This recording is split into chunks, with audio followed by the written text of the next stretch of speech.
যখন আপনার অনেক দূরে চলে গেছি তখন বুঝি যে আমাদের আর কি বাঁচা হবে না মনে হয়। মানুষ ছিলেন 17 জন, 1 কেজি চাউলের বাত্রা নিয়ে 17 জনে অল্প অল্প করে খাইছি আর ওই সময়টা মনে করেন আমাদের 29-30 দিন হয়ে গেল সাগরে বাসা অবস্থায়। তখন আমাদেরকে বাড়িতে দেশে তো খোঁজ নাই যে হেরা মারাই গেছে, এদেরকে কোনো খোঁজ নাই। এই আল্লাহ পাক রব্বিল আলামিন হয়তো জোরে যোগাযোগ হয়তো মুরব্বী দোয়া বলতে আল্লাহ বাঁচে আনছে বাঁচছি আর যখন থেকে নষ্ট হয়েছে তখন থেকে আমরা যে সময় আমরা বোট মোট পাই নাই বা আমাদের কোনো বাঁচার কোনো ইয়ে নাই একমাত্র আল্লাহ ছাড়া, তখনই আমরা যে বলছি যে ভাই একটু কম করে খাও, যদি আল্লাহ জীবন বাঁচিয়ে থাকো, যদি আল্লাহ যে কোনো দেশ বাঁচায় তাহলে একদিন না একদিন বাঁচিয়ে থাকলে খাইতে পারবা। বুঝছেন, এখানে অল্প অল্প করে খাইছি। বাইরেছি বোট নিয়ে সাগরও বাইরেছি। 3 দিন পাওয়ার পরে আমাদের শেপ ভেঙে গেছে। এটা ইঞ্জিনটা চলে যেটা দেয়া শেপটা ভেঙে গেছে। ভাঙার পরে আমরা আপনার বোট মোড়ার ফাইটাই নেই না হওয়াতে আপনার বাঁচতে আমরা 28 দিন হয়ে গেছে সাগরে বয়স।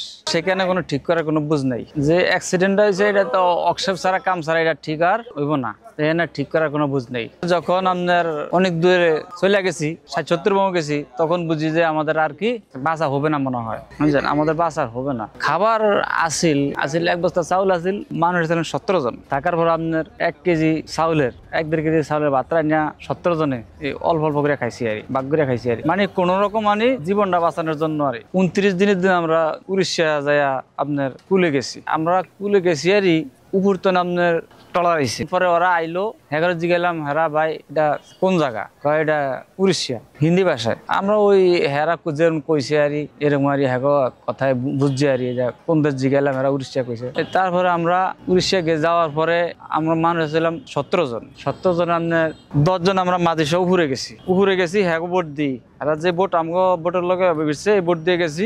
যেন আমরা চাইছি যে যাইয়া কোনো একটা মোবাইল দিয়া বা ফোনের দিয়া বাংলাদেশে একটা যোগাযোগ করা যায় কিনা। তখন আমরা গেছি, যাওয়ার সময় এরা আমাকে নিয়ে গেছে উঠবে। আর বোট আছিল 7 জন ধুয়ে যাওয়ার পরে আমাদের ওই বোর্ডের স্টাফ ভাই, আমাদের স্টাফ বলে হের বাড়া আছিল ওমানের মোবাইল নম্বর ওর ফেরত আছিল। ফেরত হওয়ার পরে ওই উদ্দেশ্যা ভারতের লোকের তোর মোবাইল নিয়ে এটা ফোন দিয়েছে, মতন ফোন ঢুকছে। ঢোকার পরে তখনই হচ্ছে যে আপনারা কই, আপনার ঘরে দিয়ে কোনো খোঁজ খবর নাই, আজ 28-29 দিন চলে যান, কোনো খবর নাই। তখন বলছে যে আমরা উড়িষ্যা বাঁচতে উড়িষ্যা আইছি, এখন আমরা এই অবস্থায় আছি আর তখন ফোন কাটতে পরে বাংলাদেশে ফোন দিছে, এখন বাড়িতে ফোন দিছে, ফোন দিয়ে বাড়িতে কথা কইছে, দিয়ে আবার ওই বেঙ্গল অফিসে ফোন দিছে।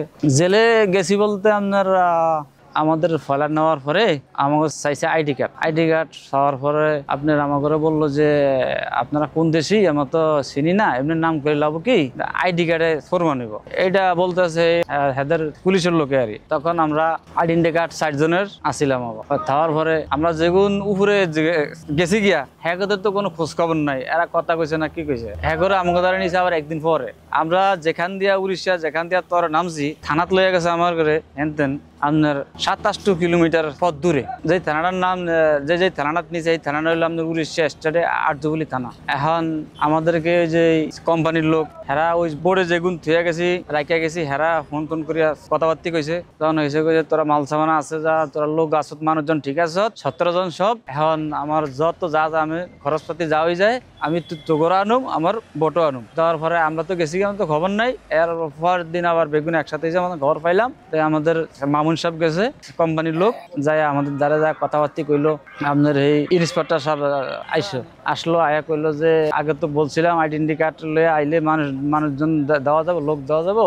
হিন্দি ভাষায় উড়িয়া ভাষা কয় আদমি, আসামি করে, আমরা আসামি আদমি কয়। এখন বলছে যে আপনাকে আইডেন্টি কার্ড তো বলছিলাম, এখন আইডেন্টি কার্ড দেওয়া যাইবে না। কিন্তু আমাদের কোম্পানির লোক ওই জায়গায় গেছে, আমাদের যাওয়ার পরে 18 দিন পর ওই জায়গায় উচিত হয়েছে। বুঝছেন, আমাদের জন্য আর মানুষের লোকের জন্য, মালামার জন্য সব ঠিক আছে। হেরা উপর দিয়ে গেছে আপনার ওই পাসপোর্ট করে হেরা গেছে আর। এখন ওনারে পরে বলছে যে দেখেন সারা ভারত মিডিয়ায় হয়ে গেছে যে আসামি এগুলা আটকান নিয়ে আছে, এখন এই বাজার দেওয়া যাইবে না। এবার আপনার 2 মাস 4 মাস হয়ে গেছে। তখন যে আমাদের আমাদের লোক গেলে লোক আবার আইসা পড়ছে, লোক আইসা পড়ে যে বাজে আবার আনন্দ যায় যে আনন্দটা প্রসেস পর্যন্ত লোকগুলা মালামালগুলা আনতে হবে এক দেশের তো নানা দেশের ব্যবসা, তখন উনি এবার আয়া পড়ছে। তারপরে আপনার আমাদের বাংলাদেশের আপনার ছাগল নাইয়া রাষ্ট্রদূত ইন্ডিয়া, এর নাম হলো মজিবুল স্যার, এর সাথে মানে ফোনে ফোনে যোগাযোগ করিয়া কাগজ করিয়া বোর্ডের লগে রিলিজ করে বোর্ডের লগে দিছে, বোর্ডের লগে আমরা আইসি আর মাছ আসিল অল্প স্বল্প মাছ আসিল, মাছও বরফ দেয় নাই